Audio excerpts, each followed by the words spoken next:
নমস্কার বন্ধুরা, মুন্সী প্রেমচাঁদের খুব সুন্দর একটা হিন্দি গল্পকে বাংলায় অনুবাদ করে আপনাদের কাছে নিয়ে এসেছি আমি অপর্ণা।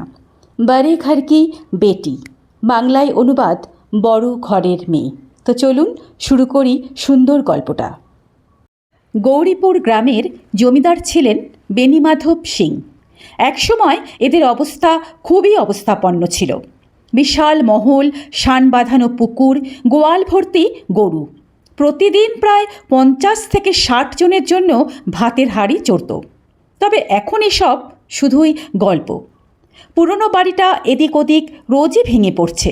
বাড়িটাকে মেরামত করার মতো অবস্থাও আর তাদের নেই। একসময় এ বাড়ির সদর দরজায় হাতি বাঁধা থাকতো, আর এখন একটা শীর্ণকায় মোষ। তবে হয়তো একটু আধটু দুধ দেয়। বেণীমাধব সিং তার জমি জমা সংক্রান্ত মামলায় প্রচুর টাকা শেষ করেছেন। এখন তার বার্ষিক আয় মাত্র 1000 টাকা। বেণীমাধবের 2 পুত্র।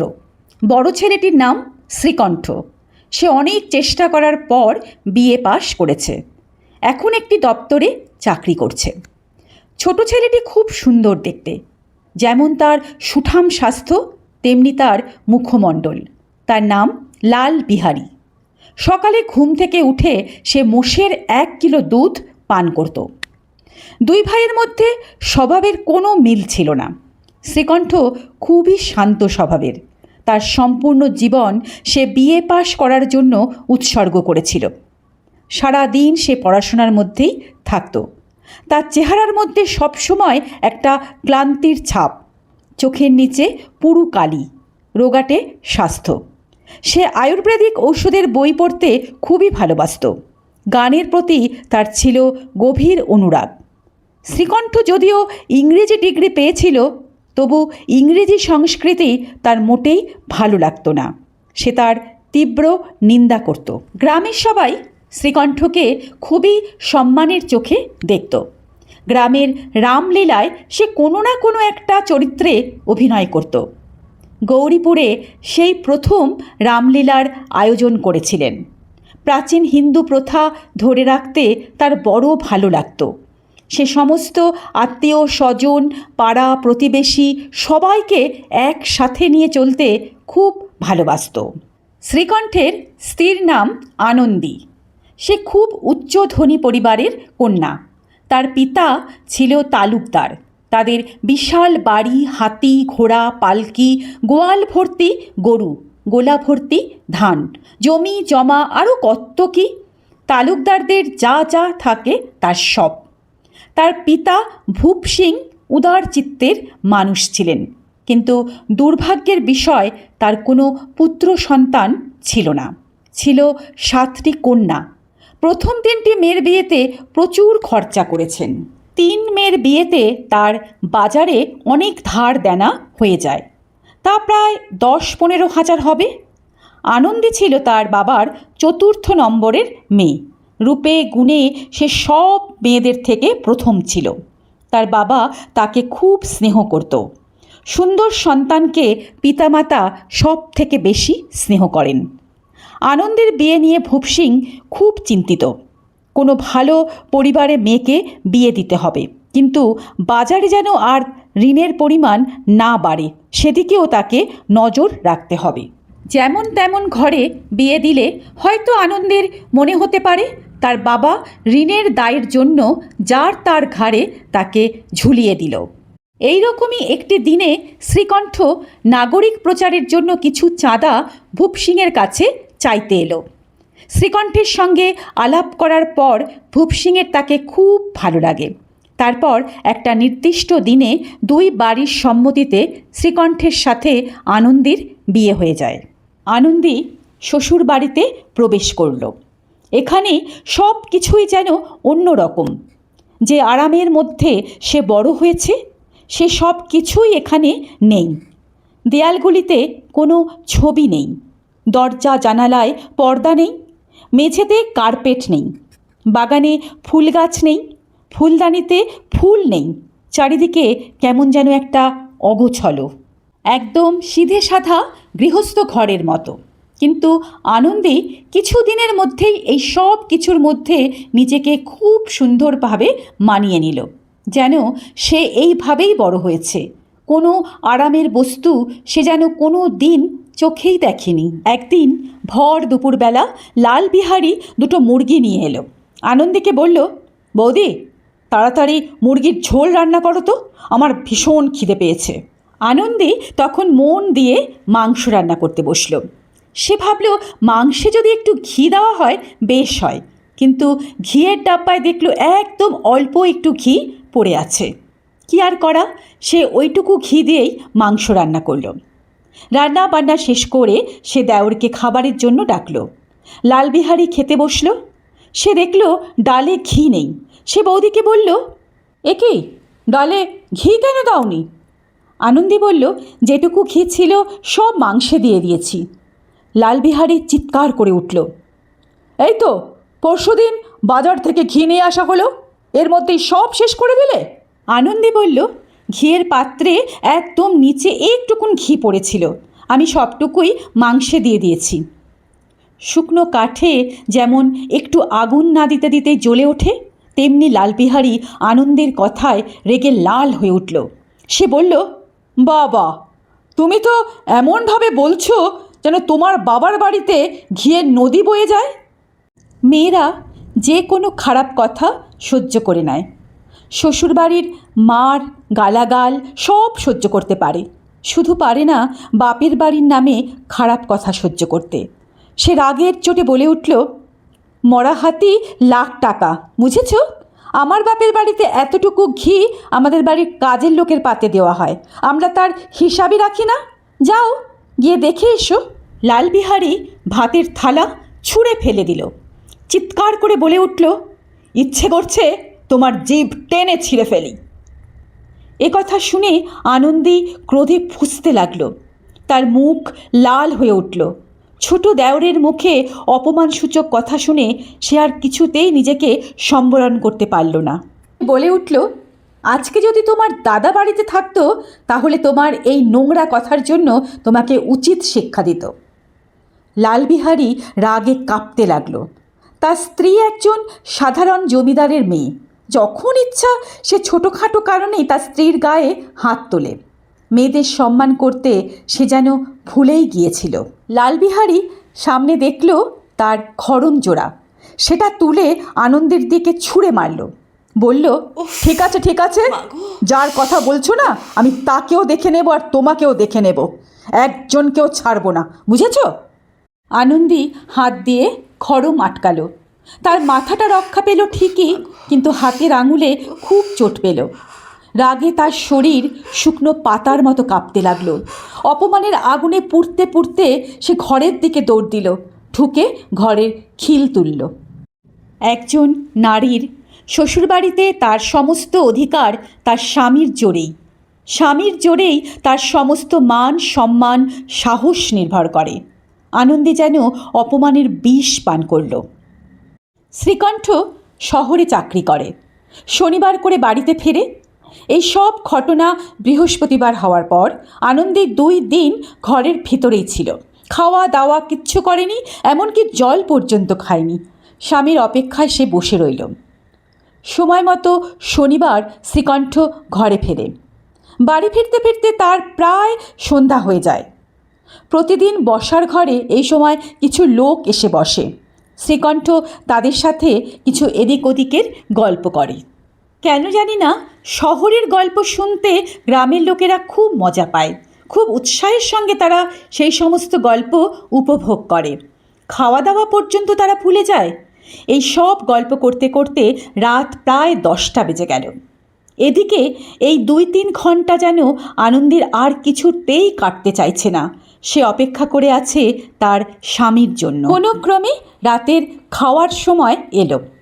বাড়ির পুরুষেরা খেতে বসল। লালবিহারী তার দাদাকে বলল, দাদা, তুমি বৌদিকে একটু বলো, যখন তখন বাপের বাড়ির নাম করে যাকে তাকে অপমান করা যায় না, আমাদেরও তো একটা সম্মান আছে, একদিন কিন্তু অনর্থ হয়ে যাবে। বেণীমাধব তার ছোট ছেলের কথায় সম্মতি জানিয়ে বলল, হ্যাঁ ঠিকই তো, বাড়ির মেয়ে বউরা এখন পুরুষের মুখের ওপর কথা বলবে? এটাই নাকি নিয়ম? এটা মোটেই ঠিক কথা নয়। লালবিহারী বলল, উনি বড় ঘরের মেয়ে, তাই বলে কি আমরা চামারের ঘরের ছেলে নাকি? যা ইচ্ছে তাই বলে যাবে? শ্রীকণ্ঠ চিন্তিত হয়ে বলল, কি হয়েছে? আমি তো কিছুই বুঝতে পারছি না। কেউ কিছু খুলে বলবে আমাকে? লালবিহারী বলল, কিছুই না, একটা সাধারণ কথায় ঝগড়া লাগিয়ে দিল। বাপের বাড়ির সামনে আমাদেরকে মানুষই মনে করে না। বড়লোক বাপের বেটি কি না? শ্রীকণ্ঠ খাওয়া দাওয়া শেষ করে নিজের ঘরে ঢুকল। আনন্দী বসে আছে নালিশের ঝুলি নিয়ে। শ্রীকণ্ঠ ঘরে ঢুকতে না ঢুকতেই আনন্দী বলে উঠল, কি মনে হচ্ছে খুব আনন্দে আছো? শ্রীকণ্ঠ উত্তর দিল, হ্যাঁ, খুব আনন্দে আছি। কিন্তু আজকাল তুমি কি শুরু করেছো বলো তো? বাড়িটাকে একেবারে ঝগড়ার আখড়া বানিয়ে রেখেছ। আনন্দী রাগে কাঁপতে কাঁপতে বলল, হ্যাঁ তাই তো। ইচ্ছে করছে যে আমার নামে তোমার মনে আগুন লাগিয়েছে তার মুখটা পুড়িয়ে দিই। শ্রীকণ্ঠ বলল, এত রাগ? কি হয়েছে কি? আমাকে সব খুলে বলো। আনন্দী বলল, কি আর বলবো, সব আমার কপালের দোষ। নয়তো ওই অসভ্য অশিক্ষিত ছেলে, কোথাও কাজ করার যার মুরদ পর্যন্ত নেই, সে আমাকে খড়ম উঠিয়ে মারে। কণ্ঠ বলল, কি ব্যাপার বলো তো? আমি তো কিছুই বুঝে উঠতে পারছি না। এত মাথা গরম না করে কি হয়েছে পরিষ্কার করে বলো। আনন্দী বলল, পরশুদিন তোমার ভাই আমাকে মাংস রান্না করতে বলল। হাঁড়িতে একদম একটুখানি ঘি ছিল, আমি ওটা দিয়ে মাংস রান্না করলাম। তারপর যখন ওকে খেতে বসানো হলো, ও বলল, ডালে ঘি কেন দাওনি? আমি বললাম, যেটুকু ঘি ছিল তা আমি মাংসে দিয়ে দিয়েছি। এ কথা শুনে আমার বাপের বাড়ির সম্বন্ধে বাজে বাজে কথা বলতে শুরু করলো। আমি বললাম, যা বলার আমাকে বলো, আমার বাপের বাড়ির সম্বন্ধে একটা কথাও বলবে না। ব্যাস, ওইটুকু কথাতে আমার ওপর খড়ম ছুঁড়ে মারল। যদি আমি হাত দিয়ে না আটকাতাম তাহলে আমার মাথা ফেটে যেত। জিজ্ঞেস করে দেখো ওকে, আমি যা বললাম সত্যি না মিথ্যে। শ্রীকণ্ঠের চোখ দুটো লাল হয়ে উঠল। সে বলল, কি বলছো? এত কিছু হয়ে গেছে? ওর এত দুঃসাহস? আনন্দী কাঁদতে শুরু করে। চোখের জল মেয়েদের সব থেকে বড় অবলম্বন। শ্রীকণ্ঠ খুবই শান্তপ্রিয় মানুষ, বড় ধৈর্যশীল। সে খুব একটা মাথা গরম তার হয় না, কিন্তু পৃথিবীর কোনো পুরুষই তার স্ত্রীর চোখের জল সহ্য করতে পারে না। আনন্দের চোখের জল যেন আগুনে ঘি ঢালার মতো হলো। চোখের জল যেন শ্রীকণ্ঠের রাগকে আরও দ্বিগুণ বাড়িয়ে দিল। সারা রাত সে ঘুমোতে পারল না, এপাশ ওপাশ করতে লাগলো। কোনো ক্রমে সকাল হলো। সে সোজা তার বাবার কাছে পৌঁছে গেল। বলল, বাবা, এই ঘরে আমার পক্ষে আর থাকা সম্ভব নয়। এই একটি কথা বলার জন্য শ্রীকণ্ঠ তার বন্ধুদের সাথে কতবার তর্কে জড়িয়েছে, অথচ দুর্ভাগ্যক্রমে সেই শব্দগুলো আজ তার মুখ থেকে বের হয়ে এলো। সত্যি, অপরকে জ্ঞান দেওয়া খুবই সহজ। বেণীমাধব অবাক হয়ে বলল, কেন? শ্রীকণ্ঠ বলল, আপনি নিজেই বলুন না, এটা কোথাকার নিয়ম যে আমার অবর্তমানে আমার স্ত্রীর গায়ে কেউ জুতো ছুঁড়ে মারবে? এ বাড়িতে মেয়েদের কোনো সম্মান নেই? কাজের জন্য আমাকে বাইরে থাকতে হয়, সেই সুযোগে কেউ যদি আমার স্ত্রীকে লাথি জুতো মারে, সে অন্যায় আমি কোনো দিন সহ্য করব না। তার চাইতে এই বাড়ি ত্যাগ করাই আমার জন্য শ্রেয়। বেণীমাধব চুপ করে রইল। এ কথার কোনো উত্তর তার কাছে নেই। শ্রীকণ্ঠ সর্বদা তার বাবাকে সম্মান করত। বেণীমাধব তার পুত্রের এই রূপ কখনো আগে দেখেনি। সে যেন কিছুটা অবাক হলো। বেণীমাধব শ্রীকণ্ঠকে বলল, শ্রীকণ্ঠ, বাবা, আমি তোমাকে বুদ্ধিমান বলে জানতাম। মেয়েদের সব কথায় কি কান দিলে চলে বাবা? ওরা পরের ঘরের মেয়ে, এভাবেই সংসারে ভাঙন ধরায়। ওদের মাথায় ওঠানো ঠিক কথা নয়। শ্রীকণ্ঠ তখন বলল, বাবা, এসব কথা আমি জানি। আপনার আশীর্বাদে এতটুকু শিক্ষা আমার হয়েছে, ঠিককে ঠিক আর ভুলকে ভুল চেনবার। আপনি তো জানেন আমি নিজে দাঁড়িয়ে থেকে গ্রামের কত ভাঙা সংসার জোড়া লাগিয়েছি, কিন্তু আমার স্ত্রীর প্রতি আমার একটা দায়িত্ব আছে। তার সঙ্গে এই পাশবিক আচরণকে আমি ধিক্কার জানাই। এটা আমার কাছে অসহ্য। আপনি বিশ্বাস করুন, আমি লালবিহারীকে কোনো শাস্তি দিতে পারলাম না, এটাই অনেক। এবার বেণী মাধবের মাথা কিছুটা গরম হলো। সে বলল, লালবিহারী তোমার ভাই, ওর যদি ভুল হয় তুমি তাকে শাসন করো, মারো, কিন্তু শ্রীকণ্ঠ বলল, লালবিহারীকে আমি আর ভাই বলে মনে করি না বাবা। বেণীমাধব, তোমার স্ত্রীর জন্য? শ্রীকণ্ঠ, না, একদম না। লালবিহারীর হিংস্রতা আর অবিবেচনার জন্য। এরপর দুজনেই একটু চুপ করে গেল। বেণীমাধব তার বড় পুত্রের রাগ শান্ত করার চেষ্টা করছিল, কিন্তু কিছুতেই লালবিহারীর অন্যায়কে অন্যায় বলে মানতে পারছিল না। এর মধ্যে সেখানে গ্রামের কিছু লোক এসে জড়ো হলো পিতা পুত্রের ঝগড়ার আনন্দ নিতে। নানা অছিলায় সেখানে দাঁড়িয়ে রইল। গ্রামের কিছু মহিলা যখন শুনল শ্রীকণ্ঠ নিজের বউয়ের জন্য বাবা আর ভাইয়ের সাথে ঝগড়া করছে, এ নিয়ে তারা সবাই খুব হাসাহাসি করতে লাগলো। গ্রামের কিছু কুটিল মানুষ পিতা পুত্রের সে কথা কাটাকাটি নিজের কানে শুনে আনন্দে ভরে উঠল। সে যেন মনের এক পরম শান্তি।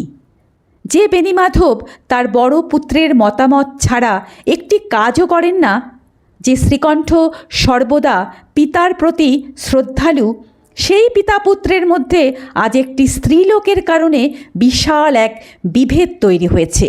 এ তো কম আনন্দের কথা নয়। বেণীমাধব গ্রামের এই কুটিল মানুষগুলিকে ভালোই চিনত। সে কিছুতেই এই মানুষগুলির কাছে নিজের ঘরের সমস্যার কথা তুলতে চাইছিল না। যাই হোক না কেন, এদের কিছুতেই হাতে তালি দিতে দেব না। বেণীমাধব ধীর কণ্ঠে বলল, বাবা শ্রীকণ্ঠ, তুমি খুবই বিচক্ষণ ব্যক্তি। তোমার ভাই একটা ভুল করে ফেলেছে, তার শাস্তিস্বরূপ তুমি যা ভালো বুঝবে তাই করবে। বেণীমাধবের এ কথার মর্ম শ্রীকণ্ঠের মাথায় ঢুকল না। সে কলেজে ডিবেট করা বিএ পাস ছাত্র, কিন্তু এক পিতার হৃদয়ের কথা তার মন অবধি পৌঁছল না। শ্রীকণ্ঠ বলল, লালবিহারীর সঙ্গে এই বাড়িতে আমি আর থাকতে পারবো না বাবা। বেণীমাধব বলল, বুদ্ধিমান মানুষের মূর্খের কথা ধরলে কি হয় বাবা? লাল একটা অবুঝ বোকা ছেলে, ও ভুল করেছে, তুমি ওর দাদা, ওকে শাস্তি দাও, ছোট ভাইকে ক্ষমা করে দাও। শ্রীকণ্ঠ বলল, আমি ওর এ অন্যায় কখনো ক্ষমা করতে পারবো না বাবা। যদি ওর জন্য আপনার মন ব্যাকুল হয় তবে এ বাড়িতে ও থাকুক, আমি বেরিয়ে যাচ্ছি। আমি নিজের দায়িত্ব নিজে নিতে পারবো। আর তা না হলে ওকে এক্ষুনি এই বাড়ি থেকে বেরিয়ে যেতে বলুন। যেখানে খুশি সেখানে ও চলে যাক। লালবিহারী দরজার বাইরে থেকে দাদা আর বাবার কথাবার্তা শুনছিল। লালবিহারী তার দাদাকে খুব ভালোবাসত, সম্মান করত। সে কখনো তার দাদার সামনে চেয়ারে বসতো না পর্যন্ত, মাথা নিচু করে কথা বলতো। বাবার থেকেও সে দাদাকে বেশি মান দিত।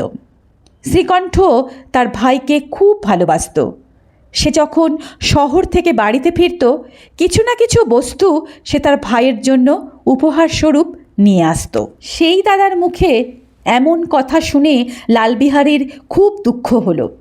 সে নিজের ভুল বুঝতে পেরে কাঁদতে লাগলো। দাদা আসার একদিন আগে থেকেই তার মনে ভয়ের সঞ্চার হয়েছিল। মনে মনে সে জানত সে অন্যায় করেছে, তবু ভাবছিল, দেখি দাদা কি বলে, আমি দাদার সামনে দাঁড়াবো কিভাবে। সে ভেবেছিল দাদা তাকে কাছে ডেকে হয়তো বকবে, বলবে এ ভুল যেন কখনো আর না হয়। কিন্তু এসব কিছুই না হয়ে হঠাৎ যেন সব কিছু কেমন বদলে গেল। দাদা এসব কি বলছে? এর থেকে তো আমাকে ডেকে কয়েকটা থাপ্পড় দিতে পারত, আমি সহ্য করে নিতাম। কিন্তু দাদা আমার মুখ দেখতে চায় না, এ আমার সহ্য হবে না। লালবিহারী কাঁদতে কাঁদতে ঘরে এলো, জামা কাপড় পাল্টালো, ভালো করে চোখ মুছল, যেন কেউ বুঝতে না পারে সে এতক্ষণ কাঁদছিল। তারপর আনন্দের ঘরের সামনে এসে বলল, বৌদি, দাদা আমার মুখ দেখবে না। ও এই ঘরে আমার সঙ্গে একসঙ্গে থাকতে চাইছে না, তাই আমার এই মুখ আমি আর ওকে দেখাতে পারবো না। তুমি আমার অপরাধ ক্ষমা করো বৌদি, আমি অন্যায় করেছি। কথাগুলো বলতে বলতে লালবিহারীর গলা কান্নায় বুজে এলো। সে সময় তার দাদা শ্রীকণ্ঠ তার পেছনে দাঁড়িয়ে তার ভাইয়ের সব কথাই শুনছিল। আনন্দী দেওরের নালিশ স্বামীর কাছে ঠিকই করেছিল, কিন্তু এখন তার ভীষণ খারাপ লাগছে। সে তো দুই ভাইয়ের মধ্যে সম্পর্ক ভাঙতে চায়নি। সে বুঝতে পারেনি একটা ছোট কথা কোথা থেকে কোথায় চলে যাবে। সে মনে মনে ভাবল, শ্রীকণ্ঠের এত রাগ। যদি শ্রীকণ্ঠ আমায় নিয়ে শহরে চলে যায় তাহলে আমি কি করব? এর মধ্যে লালবিহারী বলল, আমি যাচ্ছি বৌদি, আমায় তুমি ক্ষমা করো। লালবিহারীর কথা শুনে আনন্দের সমস্ত রাগ যেন গলে জল হয়ে গেল। সে কাঁদতে লাগলো। আনন্দী কাঁদতে কাঁদতে বলল, লালা ঘরের বাইরে দাঁড়িয়ে খুব কাঁদছে। শ্রীকণ্ঠ, তার জন্য আমি কি করব? ভেতরে ডেকে নাও, আমার জিভ কষে যাক। আমি দুই ভাইয়ের মধ্যে ঝগড়া সৃষ্টি করলাম। শ্রীকণ্ঠ, আমি কিছুতেই ডাকবো না। আনন্দী, লালা কোথাও চলে গেলে শেষে তুমি আফসোস করবে। ও নিজের ভুল বুঝতে পেরেছে গো, ওকে ডেকে নাও লক্ষ্মীটি, ওকে যেতে দিও না। এই কথোপকথনের মধ্যেই লালবিহারী বলল, বৌদি, দাদাকে আমার প্রণাম জানিও। ও আমার মুখ দেখতে চায় না, তাই আমিও মুখ আর ওকে দেখাবো না। লালবিহারী দ্রুত পায়ে বেরিয়ে যেতে লাগল। আনন্দী দৌড়ে গিয়ে ছোট দেওরের হাত ধরল। লালবিহারী বৌদির দিকে তাকিয়ে বলল, আমাকে যেতে দাও বৌদি। আনন্দী, কোথায় যাবে তুমি? লালবিহারী, যেখানে আমার এ মুখ আর কাউকে দেখাতে হবে না সেখানে। আনন্দী বলল, আমি তোমাকে কোথাও যেতে দেব না লালা। লালবিহারী বলল, তোমাদের সাথে থাকবার যোগ্যতা আমি হারিয়ে ফেলেছি বৌদি, আমাকে যেতে দাও। আনন্দী, আর এক পা এগোলে তুমি কিন্তু আমার মরা মুখ দেখবে বলে দিলাম। লালবিহারী, যতক্ষণ দাদা আমাকে ক্ষমা না করবে ততক্ষণ আমি এ বাড়িতে কিছুতেই থাকতে পারবো না। আনন্দী, আমি ঈশ্বরের নামে দিব্যি করে বলছি, তোমার ওপর আমার আর কোনো রাগ নেই লালা।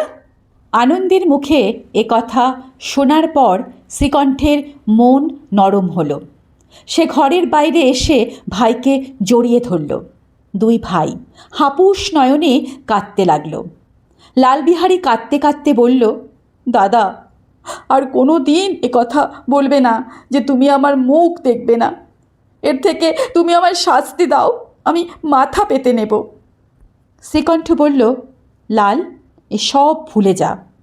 ভগবান করেন যেন এই দিন আমাদের জীবনে আর কখনো ফিরে না আসে। বেণীমাধব বাইরে থেকে ভেতরে আসছিল। তিনি দুই ভাইকে একসাথে দেখল, দুজন দুজনকে জড়িয়ে আছে। এ দৃশ্য দেখে তার মন পুলকিত হয়ে উঠল। তিনি বলে উঠলেন, বড় ঘরের মেয়েরা এমনি হয়, এরা ভাঙতে নয়, এরা জুড়তে জানে, সব অসাধ্য সাধন করতে জানে।